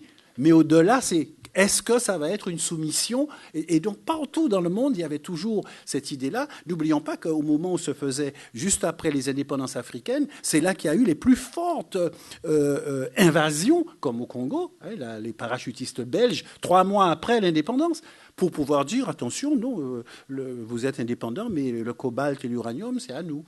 Et donc, on va faire un pays, on va appeler ça le Katanga, comme ça. Donc, et alors, comment faire ? Lumumba dans la pièce d'Aimé Césaire. C'est pour ça que ça relie tout. Il a vite écrit une pièce sur ce drame. Et Lumumba dit alors, qu'est-ce qu'on fait ? Il ne veut pas marcher. L'ONU ne veut pas venir nous aider. L'ONU ne veut pas venir reconnaître la neutralité en empêchant les parachutistes de venir. Et il dit dans l'avion, allez, on va aller à Moscou. On va aller à Moscou. Eux, ils vont me donner des avions. Ah oui, mais ça veut dire quoi ? Aller à Moscou. Est-ce qu'on va se mettre sous la coupe du Staline ? Et donc, ce sont des choses très fortes, très importantes pour l'histoire du monde, jusqu'à maintenant.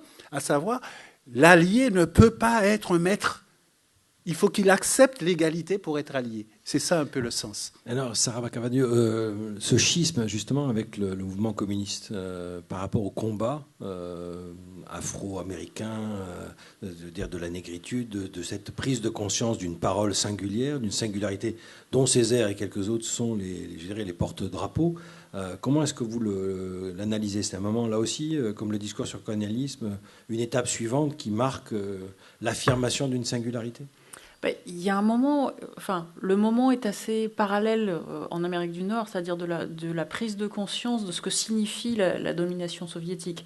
On a des auteurs comme W.E. Du Bois, qui est l'un des auteurs afro-américains les plus connus de l'histoire afro-américaine, qui, dans les années, en 1903, a écrit que le problème du XXe siècle aux États-Unis sera le problème de la ligne de couleur, donc de la séparation des races, entre très grosses guillemets. Et lui est devenu communiste assez rapidement.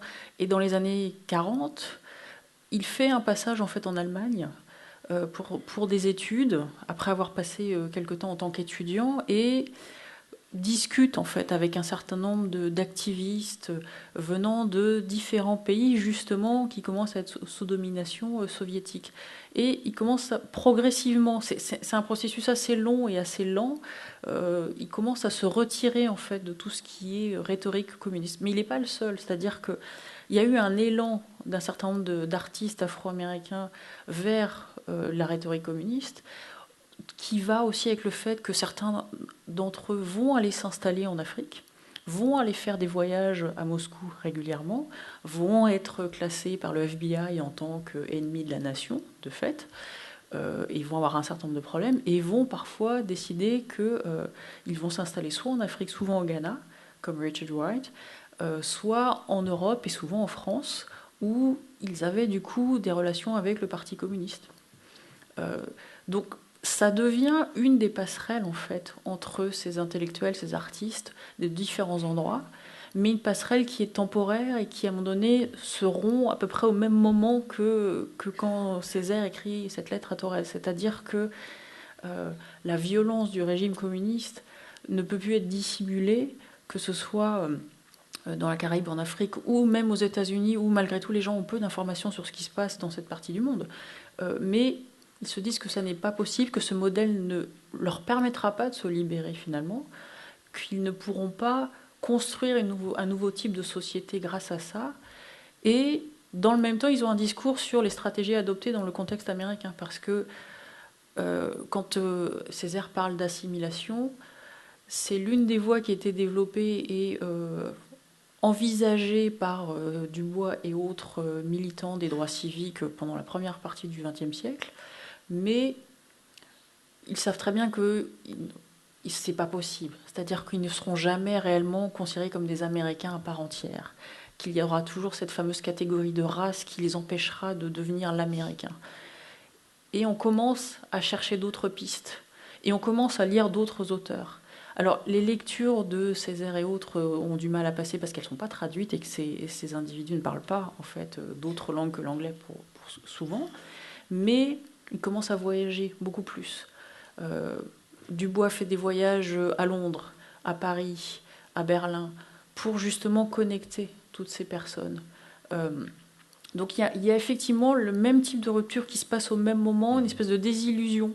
Et on lit par un moment dans les écrits de Dubois une espèce de déception. C'est-à-dire qu'il pensait avoir trouvé quelque chose qui pouvait être un moteur supplémentaire, parce qu'il a beaucoup théorisé sur comment faire que les Afro-Américains sortent de la ségrégation. Donc ségrégation de facto et de durée, donc de fait dans la société et puis par la loi, les lois des États. Et on sent que progressivement, il voit les failles en fait de ce système et qu'il se dit finalement non, ça ne sera pas ça, ça ne pourra pas nous aider, mais alors comment on va faire? Qu'est-ce qu'on va trouver? On va trouver peut-être une autre figure. On va terminer justement sur ce lien avec plus jeune qu'Aimé Césaire, qui est Frantz Fanon, puisque là aussi c'est quelqu'un qui va avoir une certaine influence après dans le monde américain lorsqu'il sera traduit. Et puis on est dans la triangulation par rapport à la Méditerranée, puisque nous avons ici une exposition qui s'appelle Made in Algeria sur la conquête de l'Algérie à travers les cartes, les imaginaires, etc. Et que nous faisons bientôt une rencontre avec Ali Cherki, qui a été proche de Fanon à l'hôpital de Blida. Alors, mais avant tout, Frantz Fanon vient des Antilles. Donc peut-être quelques mots sur le regard de Césaire et de Fanon avant qu'on écoute un texte magnifique mis en musique par Jacques Courcil de Frantz Fanon. Fanon est dans la droite ligne de tout ce qui vient d'être dit. Il était au Congrès avec Césaire et il a été ovationné par la chose qu'il disait. Mais c'est cette dimension antillaise qui est déjà une dimension de synthèse, de métissage, dans lequel on sait que mon identité n'est pas fermée et que l'égalité n'empêche pas les identités particulières. C'est pour ça que par hasard, ce Fanon est nommé à Blida parce qu'il n'y avait pas de place comme dans l'hôpital psychiatrique en Guadeloupe et en Martinique. Donc Blida, il ne savait pas où c'était. Et brusquement, là, il prend conscience de plein de choses. Il voit, par exemple, les ségrégations au sein même de l'hôpital entre femmes arabes et femmes européennes, ça s'appelait, les traitements différents. Et immédiatement, il réagit par rapport à ça. Et il voit aussi l'environnement politique. Il voit l'environnement culturel et il découvre beaucoup de choses. Il fait avancer même la psychiatrie de son temps. On vient de publier là au moins 800 pages de ses écrits psychiatriques qui sont aussi importants que l'écrit politique auquel on a un peu trop réduit en disant c'est la violence contre l'Europe, des choses comme ça. Alors c'est pas du tout ça. Et donc, en même temps qu'il prend conscience, il s'engage. Et il dit à Césaire au Congrès, là, le soir... Il s'était déjà engagé tout jeune dans la résistance. Ah ben oui, ça c'est vrai. Quand il y avait, comme il n'y a pas le temps, les Antilles étaient occupées par les pétainistes, et il y a eu 10 000 Antillais qui sont partis, on appelait ça la dissidence, parmi lesquels le jeune Fanon, profitant du mariage de son frère, il a quitté pour aller en bateau à Sainte-Lucie en face, là où était la France libre et les Anglais, et ensuite on le retrouve dans la libération de Strasbourg, où il est blessé. Et il y avait 10 000 Antillais comme ça qui ont participé à ça. Il y a cet héritage-là. Donc il y a cet héritage-là, et qui vient justement de ces profs, de ces gens qui disaient « Nous sommes de ceux qui disent non à l'ombre, et le monde a besoin de nous aussi ». C'est comme ça qu'on a commencé. La préface de cette revue, et lui, il l'avait lu, pas seulement Breton. Et donc on l'applique. Et... je dis, comme exemple tellement frappant, Haïti a été le premier pays d'Amérique à déclarer la guerre à l'Allemagne, à Hitler. Vous savez bien, Hitler s'en fout. Il ne sait même pas où c'est. Mais vous voyez le sens que ça a? Qu'est-ce qu'on a à faire d'aller s'embêter? Vous voyez? Et à Fanon, il disait, non, moi, je vais me battre pour l'homme. Ça fait rire. Mais non, parce que c'est aussi pour moi. C'est-à-dire, c'est aussi pour les Antilles. Parce qu'on sait très bien que le dictateur, le mal, il n'arrête pas.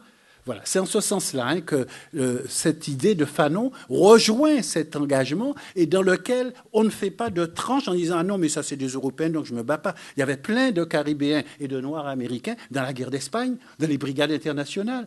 Le grand Paul Robeson, le grand chanteur de l'époque, mais qu'est-ce qu'il vient faire là? Il y a des problèmes de ségrégation chez lui. Il dit non, les problèmes de ségrégation chez moi, on va les régler ensemble en réglant des problèmes d'Europe. Et ce Fanon qui, par hasard, se trouve en Algérie, devient un des héros de la libération d'Algérie. Et Césaire l'appelait l'homme silex, c'est ça? Oui, guerrier silex. Guerrier voilà, silex. on lui faisait un poème. Eh ben, on va entendre un texte assez extraordinaire de Frantz Fanon, mis en musique par Jacques Courcil.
Ruisselle sur mes épaules.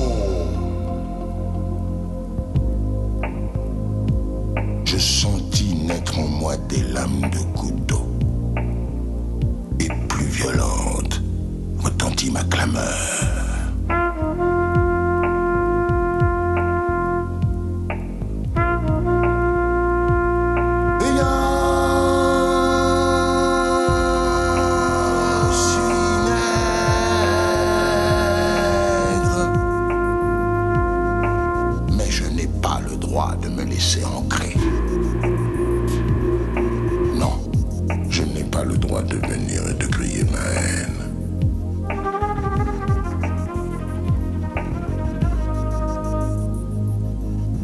De souhaiter la cristallisation d'une culpabilité envers le passé de ma race. Dois-je me confiner à la répartition raciale de la culpabilité?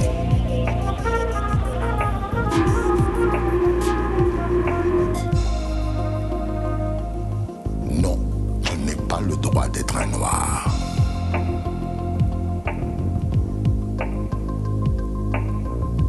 Je n'ai pas le droit d'être ceci ou cela.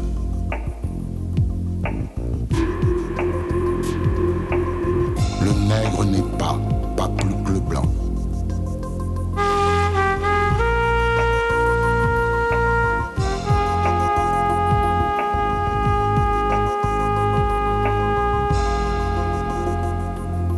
Je demande qu'on me considère à partir de mon désir.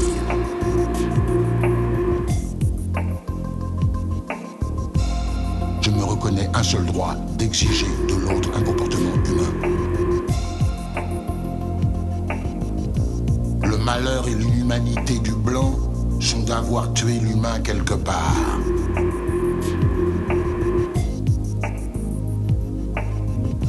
Le malheur du nègre est d'avoir été esclave.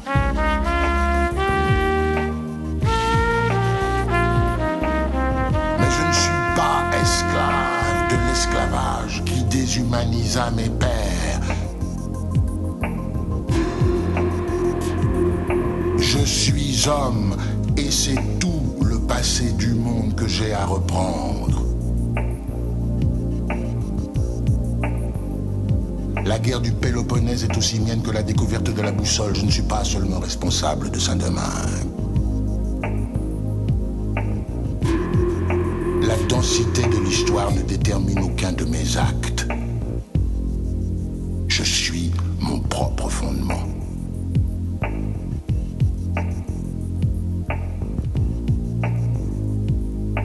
Exister absolument. Je n'ai ni le droit ni le devoir d'exiger réparation pour mes ancêtres domestiqués. Pas le droit de me cantonner dans un monde de réparation rétroactive.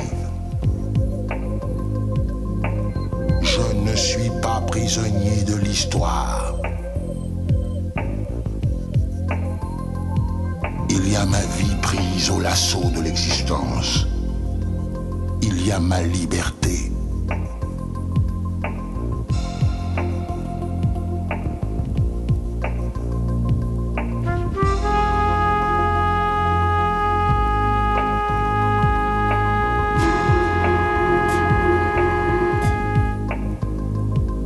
Il n'y a pas de missionnaire, pas de fardeau blanc.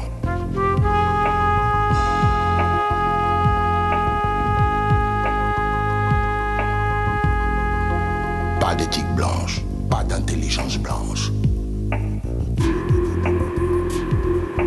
Il y a de part et d'autre du monde des humains qui cherchent.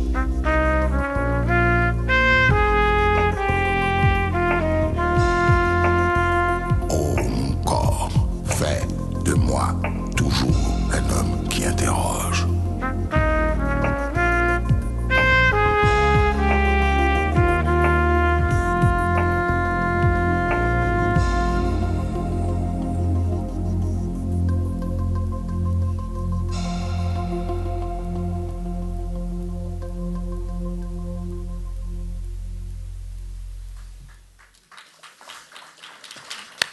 Et je crois qu'on entend la résonance, grâce à Jacques Courcil, de la parole poétique et politique de Frantz Fanon, et que c'est quelque part bien un héritier d'Aimé Césaire. Alors maintenant, écoutez, la parole est à vous. Vous avez une historienne, un écrivain qui sont là à partir de ces images d'archives que nous avons pu découvrir grâce à l'INA.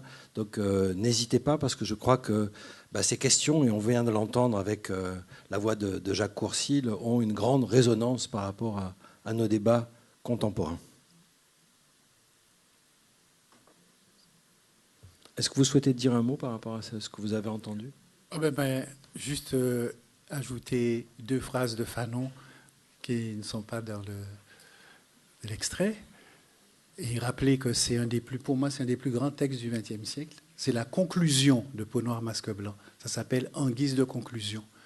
Et il a lâché cette chose comme un poème qu'il a dicté, et pour ça que c'est oral, en disant, mais après avoir analysé en psychanalyse le blanc et le noir, l'aliénation, etc., c'était sa thèse de psychiatrie, il a eu un cri, et il a jeté ce cri, et évidemment, c'est quelque chose qui dépasse le moment, qui dépasse l'instant. C'est 2 ans après Césaire.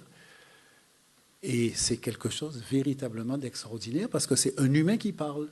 C'est pas ni un antillais, ni ceci, ni cela. Et pour faire ça, il faut avoir subi toutes les aliénations et les avoir toutes dépassées. C'est pour ça que c'est extraordinaire. Et il dit justement, je ne suis pas esclave de l'esclavage qui déshumanisa mes pères. Je ne suis pas venu sur terre pour faire payer au monde blanc par mon ressentiment le malheur fait à mes frères. Je ne suis pas venu sur terre pour faire le bilan des valeurs nègres. Ô mon corps, c'est comme ça que ça finit, fais de moi toujours un homme, un corps qui interroge. C'est ça. Un corps qui interroge. Écoutez, les interrogations vont se prolonger devant la table. Il y a une question, oui. Déjà, merci beaucoup, je trouvais ça extraordinaire. Et je suis tout à fait convaincu qu'en fait, on pourrait parler de tous les sujets d'actualité à partir de ce qui a été évoqué. Tout aussi bien les doubles standards internationaux en Syrie, en Afrique, que la déchéance de nationalité. On pourrait dans beaucoup de directions. Mais il y en a une dans laquelle j'aimerais avoir votre sentiment depuis vos deux points de vue.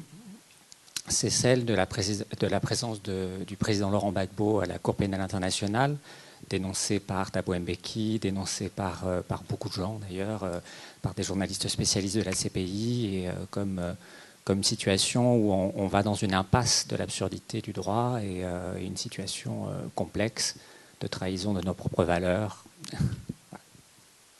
Sarah, est-ce que ça... De Césaire à la CPI? Alors, moi je suis historienne américaniste mais pas africaniste. Je vais vous parler de ce que je connais et ce que j'ai saisi de la situation. Ça me paraît très complexe, et très complexe parce que la politique en Afrique est très complexe, et ce qu'on en voit ici est souvent une surface. La situation qui l'a amené devant cette cour internationale pourra en amener beaucoup d'autres en Afrique. C'est peut-être un début, c'est peut-être un cas exceptionnel, mais la question est effectivement d'avoir quelqu'un qui est un dirigeant africain mené devant une cour qui est formée, pensée depuis l'Europe. Ça pourrait exister en Afrique. Maintenant, si vous connaissez la situation d'un certain nombre de pays africains comme moi, c'est pas près d'arriver. Donc, c'est une situation un peu à la fois qui est liée au néocolonialisme, aux arrière-plans de l'histoire coloniale, aux arrière-plans de l'engagement politique de certains leaders qui sont devenus après présidents des pays indépendants, et du comment après ils ont mené le pays. Et aussi quelle génération ils ont formé ensuite. Donc ça me semble plus complexe qu'une opposition entre Europe, histoire coloniale et postcoloniale, parce qu'en sous-bassement de ça, il y a des histoires africaines très complexes, et pour lesquelles il faut vraiment avoir une connaissance très profonde, qu'on ne voit pas en fait dans ce genre d'événements. Pour avoir une vraie connaissance, en l'occurrence, il faudrait lire le dossier complet d'accusation et de défense. Mais ça a forcément un sous-bassement politique, historique, qui va bien au-delà de ce qu'on peut voir dans les médias entre deux reportages télévisés au journal.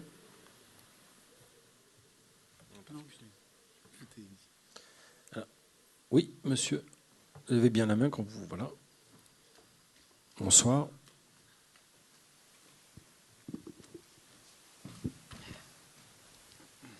Bonsoir.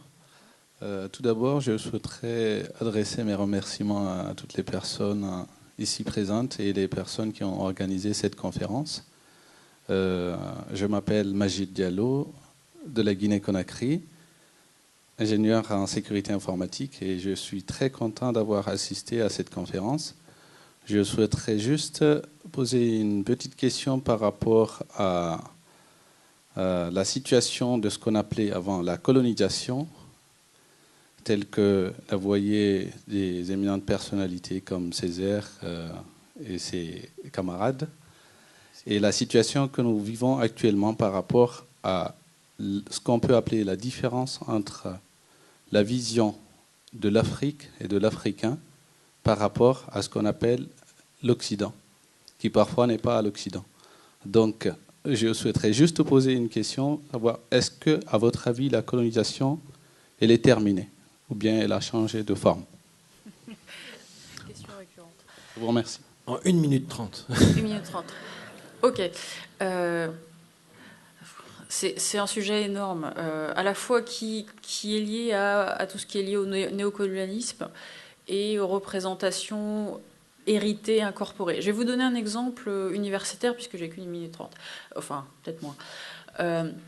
En ce moment, depuis un certain nombre d'années, ont lieu des discussions entre universitaires, mais aussi des artistes, sur le développement de ce qu'on appelle une perspective décoloniale, pas postcoloniale. Il y a eu le postcolonialisme avant, développé notamment depuis l'Inde, à partir après l'indépendance de ce pays, soit comment penser le monde depuis une perspective qui n'aurait pas de relation avec un après la colonisation. Et ce sont des débats qui émergent désormais justement parce qu'un certain nombre de personnes considèrent qu'il n'y a pas de la colonisation continue, mais sous une autre forme, qui serait une forme intellectuelle dans les schèmes de pensée, dans une certaine mesure c'est vrai, et qu'il faudrait avoir un nouveau logiciel. C'est un débat. C'est aussi un type de modèle, comme il y a eu un modèle postcolonial, mais c'est toujours une discussion. Donc, il y a plusieurs versions et plusieurs lectures dans ce débat décolonial. Il y a des lectures liées au cosmopolitanisme et proches de tout ce que Glissant disait à propos du tout-monde. Et il y a des lectures plus étroites que moi j'ai plus étudiées, qui sont liées à tout ce qu'on appelle les afrocentrismes, mais on parle d'un être africain plus essentialisé qui fait qu'on rejoint l'histoire en disant on est africain descendant d'Égyptiens anciens. Donc c'est un débat. C'est une continuité d'un débat sur quelles sont les traces d'eux, mais c'est aussi une question à géographie et dimension variable, c'est-à-dire que ce que vous allez construire comme l'héritage colonial en Amérique, aux États-Unis, n'est pas la même chose qu'en Afrique ou dans la Caraïbe, c'est-à-dire que c'est la conjonction de tout ça qui pourra faire émerger un véritable modèle, paradigme, si ça doit émerger. Donc c'est une question. Il n'y a pas de réponse réelle à cette question-là. C'est-à-dire qu'il y a des opinions multiples. Et un dialogue que j'espère continue, parce que c'est là qu'on trouvera quelque chose, comme en fait les prédécesseurs. C'est soit on a un dialogue sur ce genre de questions, soit on va se recroqueviller comme l'Europe se recroqueville à certaines périodes. Je dirais qu'il ne faut pas tomber dans les défauts que l'Europe, qu'on a voulu extirper de l'Europe elle-même. L'Europe a passé beaucoup de temps à dire que c'était elle qui pensait et que c'était une pensée unique, donc, et que les autres devaient la prendre comme ça. Il ne s'agit donc pas, pour lutter contre, de s'inventer une pensée pure, spécifique, qui dit quelle est la nôtre et qu'elle est purgée de tout ce qu'il peut y avoir de l'histoire. Parce qu'on ne se purge pas de l'histoire. L'histoire est là, quelle que soit. Et l'histoire, c'est quelque chose qu'on doit dépasser par ce qu'on fera dans sa propre génération. Donc, quand on dit est-ce que la colonisation continue, ça peut cacher l'idée est-ce que les maîtres sont toujours là? Et lesquels? Ah ben oui, l'Europe, le blanc, les anciens colonisateurs. Et alors, de manière, il y en a qui s'en servent, notamment des dictateurs africains, pour se dédouaner de leurs propres responsabilités. Il y en a qui s'en servent aussi pour montrer que l'Europe est toujours la maîtresse du monde et que, voilà, elle continue à aliéner, à dominer, etc. Et donc, quelque part, il est important d'analyser les choses en disant que nul n'est innocent de l'histoire passée.